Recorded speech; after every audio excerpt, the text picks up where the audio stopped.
میرا پرابلم یہ ہے کہ اب جب یہ ورلڈ کپ ہو رہا تھا اور اس وقت جو جو جو جو ایگریمنٹس ان کے ساتھ سائن کیے گئے، اس سے پہلے کچھ کھلاڑیوں نے کچھ لیگز میں آٹومیٹیکلی پہلے سے کوئی جو ہے وہ کانٹریکٹ سائن کیے ہوئے تھے. مینجمنٹ کمیٹیز جیسے ابھی آپ کو پتا ہے کہ ایک سال سے بھی زیادہ ہو گیا ہے کہ مینجمنٹ کمیٹیز چل رہی. آئیڈیل سچویشن تو یہی ہوتی ہے کہ جو آئین میں ایک بورڈ آف گورنر ہے اور اس کا چیئرمین ہے پرماننٹ بنیادوں پہ، جن کی میعاد 3 ماہ ہے، وہ تو ایک بہت اچھی سچویشن ہے. لیکن میں سمجھتا ہوں کہ جو ٹیم کی اچھی کارکردگی کا جو سوال ہے، اس میں یہ ایک چھوٹا سا فیکٹر ضرور ہو سکتا ہے، لیکن اس میں میرا خیال ہے کہ اور بھی بہت سارے فیکٹرز ہیں کہ جن تمام چیزوں کو ریویو کرنا بہت ضروری ہے.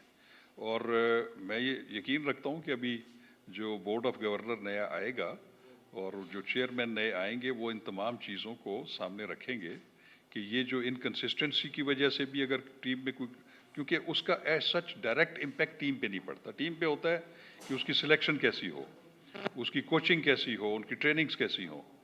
تو اگر ان میں خرابیاں ہیں، اور اس میں ظاہر ہے خرابیاں ہیں ہی، جس کی وجہ سے ہارنا جیتنا تو کوئی ایسا ایشو نہیں ہوتا کہ آپ فائنل پہ پہنچ کے بھی ہار جاتے ہیں، لیکن انفارچونیٹلی ہماری کارکردگی جو ہے وہ بہت ہی بلو دا جو ہے اسٹینڈرڈز رہی ہے. تو ان تمام چیزوں کو دیکھنا جو ہے وہ پھر آئندہ جو پرماننٹ بورڈ آف گورنر اور جو چیئرمین ہیں وہی دیکھیں گے. Okay, last question please. Hamza Ijaz Pak T V سے. سر، آپ کی محمد حفیظ سے ملاقات ہوئی ہے. سوشل میڈیا پہ ایک خبر گردش کر رہی ہے کہ حفیظ نے بولا ہے کہ نیوزی لینڈ ٹور میں پلیئرز کا زیادہ فوکس نیوزی لینڈ سے ہٹ کے لیگز پہ تھا کہ لیگز کے کانٹریکٹس ملیں. کیا اس میں کتنی سچائی ہے؟ دیکھیے، میں آپ کو ایک بات بتاؤں، ہو سکتا ہے ایسی بات ہوئی ہو، یہ انفارمل گفتگو تھی. کوئی میں یہ نہیں تھا کہ میں نے ان کو بلایا تھا، میں نے ان سے رپورٹ دی. کیونکہ وہ تشریف لائے ہوئے تھے تو وہ انہوں نے خواہش ظاہر کی تو میرے سے ملاقات ہوگی ان کی. تو آپ کا دوسرا کویشچن کیا تھا مجھے؟ ہاں، یس یس.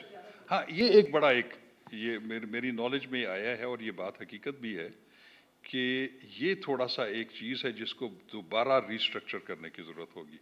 کیونکہ جن پلیئرز نے کانٹریکٹ سائن کیے ہوئے ہیں ہمارے ساتھ، ان کو جو ہے وہ پی ایس ایل کے علاوہ سال میں 2 لیگز میں این او سی مل سکتا ہے، یہ ان کے اس میں ہے.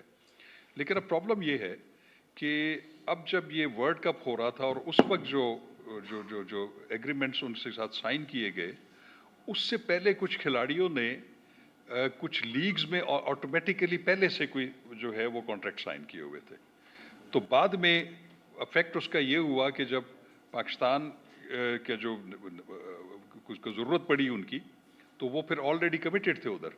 اس میں ایک ہارمنی کریٹ کرنے کی بہت زیادہ ضروریت کہ چونکہ پلیئرز کا بھی یہ رائٹ ہے، ٹھیک ہے، ان کو مانیٹری بینیفٹس بھی ہوتے ہیں، ان کو اچھی آفرز ہوتی ہیں، لیکن جو فرسٹ پرائرٹی ہے وہ انڈر کانٹریکٹ یہ ہے کہ وہ جب پاکستان کے لیے کھیلیں گے تو اس میں پھر وہ کسی اور لیگ میں یا کسی کلب میں جو ہے وہ نہیں کر سکتے. اور وہ پابندی جو میں سمجھتا ہوں کہ بڑی ضروری ہے، اور وہ کھلاڑیوں کو بھی اس پہ ایڈہیئر ٹو کرنا چاہیے.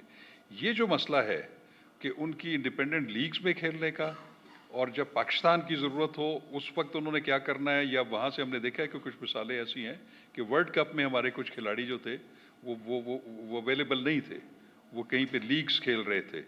تو یہ ایک انکنسسٹنسی ہے، اس کو کنٹرول کرنا بہت ضروری ہے. کیونکہ پہلے پاکستان ہے، جو جتنے بھی کھلاڑی ہیں ہمارے لیے محترم ہیں، کیونکہ وہ پاکستان کی وجہ سے ہی ان کو شہرت ملی ہے، ان کو موقع ملا ہے کہ وہ ان کو دوسری انٹرنیشنل لیگز جو ہے وہ انوائٹ کرتی ہیں، تو ان کی پہلی ترجیح پاکستان ہونا چاہیے. اوکے جی، تھینک یو ویری مچ.